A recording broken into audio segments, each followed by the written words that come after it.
right, Hans Turnstone, FightHype.com here with David McWhorter, manager of Teofimo Lopez. How you feeling tonight, man? Feeling good. May or may not have had a couple glasses of wine. You know, the elephant in the room is, man, when can we expect Teo back in the ring, you think? February. You have an opponent in mind or not? I really? do not. But we'll be in February. I'm pretty sure there's at least a slew of names that you guys have on the table. Like, could you kind of tell us, like, maybe who some of those people are? We kind of doubt it's like an Arnold Barboza. Teo has always said he's not really interested in him. So In who? Arnold Barboza. Teo has always said he's not really interested in him. Is there any, like, people in particular that he's interested in? No, I mean, I think Teofimo only wants to fight the best. So, you got Davis, you got Garcia, you got Haney. I think those are the big names. Certainly, Ramirez is an excellent fighter with a big pedigree. But I would see it as one of maybe Prograis beats Haney. If he does. Do you think Prograis beats Haney? Do I think he beats him or do I think he gets the decision? I don't know. I thought Loma beat Haney. Is there any truth to the rumors of Teo possibly fighting Tank next? There have been like some rumors, out of nowhere about that. Do you think that's possible or not really? I mean, anything's possible because my kid will say yes to anybody. But I couldn't tell you there's a lot of discussions in that direction. Got it. But we're certainly open to it. All they have to do is call me or Bob Arum. Just the last question for you, man.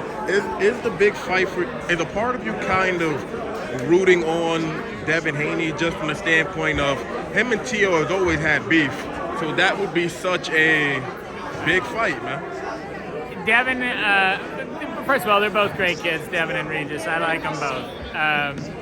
Devin certainly makes more sense for us as an opponent, so in that aspect I'll be rooting for him. But I kind of grew up with Regis. He was on all the Ivan Barancik cards back when they were both moving to a world title. So a little part of me loves Regis and will be rooting for him also. Who would you lean towards in that fight? I mean, I think Haney wins, but Regis could, I think it's 6-5. I don't think it's a big, if I were a betting man, I'd say 6-5 Haney. Would you at least say that, or do you think that is Devin Haney number one on you guys' board, or is it like Gervonta? Who's number one, really? I don't know. I mean, I think there's a lot of things, that go to being number one.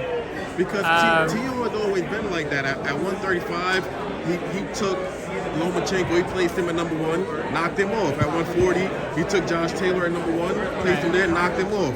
So you would assume now he's just like, okay, this guy's up here, I want to knock him off. Right. So who would you assume? Would it be like maybe a Gervonta? Do you think it's Devin? I mean, obviously Gervonta would be awesome. When I talk to Teofimo, all he wants to do is fight the best guys. I mean, and that's not hype. That's just who he is. He hates fighting anybody that's not awesome. So I think, certainly he's way up there. Garcia, because of his fan base, is way up there. Haney or Prograis, both would be a great champion to fight, either one of them. Who's the tougher fight? At one point we had thought about a Kambosos rematch, but I don't think he's serious about that, so I don't think that'll ever happen. I think he knows, grace of God punctured my kids' lung that night. I don't think he's ever going to fight us again. So we've sort of moved on from that. So my guess is it's, Haney, Davis, or Garcia. Gotcha. Thank you, brother. Really appreciate it. No worries.